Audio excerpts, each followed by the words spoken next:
Bu videomuzda hepimizin beğenerek izlediği filmlerin bir propaganda aracı olarak nasıl kullanıldığını özellikle Hollywood sineması üzerinden anlamaya çalışacağız.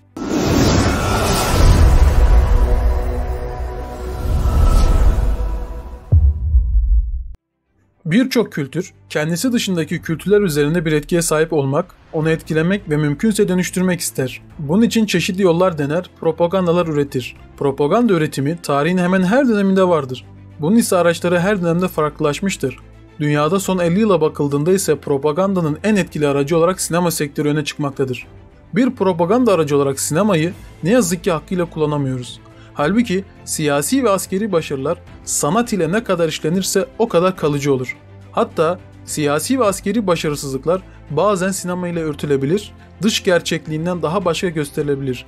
Buna en iyi örnek Vietnam hezimetini Rambo filmiyle kapatan Amerika'dır. Sinema, yapılanı meşru, hezimeti başarı gibi göstermek gibi sembolik etkilere sahiptir. 2014 yılında çekilen American Sniper adlı filmde Amerika'nın Irak'taki katliamları, Long Survivor adlı filmde ise Afganistan'a girişi meşru gösterilmek istenir.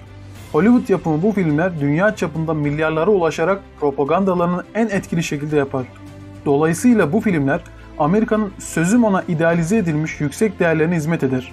Kısacası Amerika'nın en büyük silahı Navy SEAL değil sinema, karargahı Pentagon değil Hollywood'tur. Hollywood aynı zamanda Amerika'nın endüstrideki en büyük kalemidir. Büyük dişliler, devasa bacalar yerine küçük film şeritleriyle işleyen bu endüstri Amerika'nın en büyük silahıdır. İyi yapılmış bir propagandanın kapalı kapılar ardında kazanılmış siyasi başarılardan daha önemli olduğunu bilen Amerika, sinemaya her yıl milyon dolarlar harcamaktadır. Geçmişe dönük olarak bir takım hezimetleri onarmanın, süsleyip daha başka göstermenin yanında sinemayı geleceğe yön veren bir projeksiyon aracı olarak da kullanır. Böyle yaparak zihinleri dizayn eder. Özellikle insanın ruh ve zihin dünyasındaki kaotik neticeler oluşturacak bir olguya belki ruhun değil ama zihnin alışmasını sağlar. Hollywood sinema endüstrisi Mars'ta su var mı tartışmaları yapıla dursun, bizi Mars'ın yaşanılabilir olduğuna, hatta tarım bile yapılabileceğine The Martian adlı filmiyle inandırmıştır. Aynı endüstri dünyanın kaynaklarının bitmesini takiben yaşanacak problematiği yine bir filmle çözer. Elysium. Bunlara çözüm getirmekle birlikte filmler Amerika'nın büyük, kurtarıcı, insanlığın son umudu olduğu yönündeki bir takım alt ve örtük mesajları da içerir. Dünyayı uzaylılar istila etse korkacak bir şey yok çünkü Amerikalılar vardır. Göktaşı mı çarpacak? Amerikalılar en gelişmiş silahlarıyla onu havada imha ederler. Okyanusta insanlığı tehdit edecek bir yaratık mı vardır? Amerikan özel kuvvetleri için bu sadece bir çocuk oyuncağıdır. Tarihi seyri içinde hemen hiçbir özel şahsiyet çıkarmamış olan Amerika, bu açığı gerçek dışı, fantastik, efsanevi tipler aracılığıyla kapatmaktadır. Superman ve Batman gibi tipler bunun ilk örneklerini oluştururlar.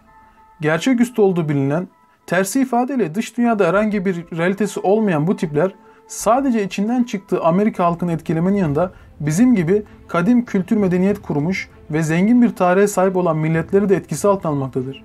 Belki de sinemanın nedenli propaganda aracı olduğunun en çarpıcı örneklerini burada aramak icap eder. Çünkü burada suni olanın sanatsal olanı, yalanın hakikati alt etmesi söz konusudur. Süper kahraman söyleminin yerleşebileceği veya yerleşmesinin olağan karşılanacağı topluluklar, tarihin hemen hiçbir devrinde rol oynamamış topluluklardır. Bu topluluklar kendilerini ardından sürükleyecek bir rol modele sahip olmadıklarından dolayı söz konusu filmlerdeki gerçek üstülüğe yapışabilir. Peki ya bizim gibi milletler? Yani son yüzyıla kadar tarihi kuran, yazan, tarihsel dönüşümlerde başat rol oynayan milletler? Cevabı açık. Biz öncelikle kendi tarihimizi tam olarak idrak edemiyoruz.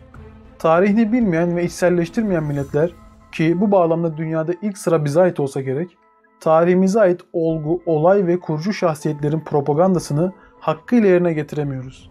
Başta Amerika olmak üzere özellikle sinemayı bir silah, propaganda aracı, kibir unsuru olarak kullanmak suretiyle nesillerimizi iyiliş eden milletlere karşı bir cevap verebilmeliyiz.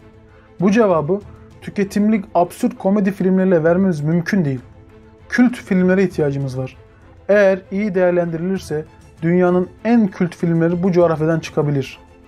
Birçok medeniyetin ayak izlerinin olduğu bu kadim Anadolu coğrafyası içinde ne hikayeler var. Bu cömert coğrafyanın tek isteği biraz ilgi ve gayret.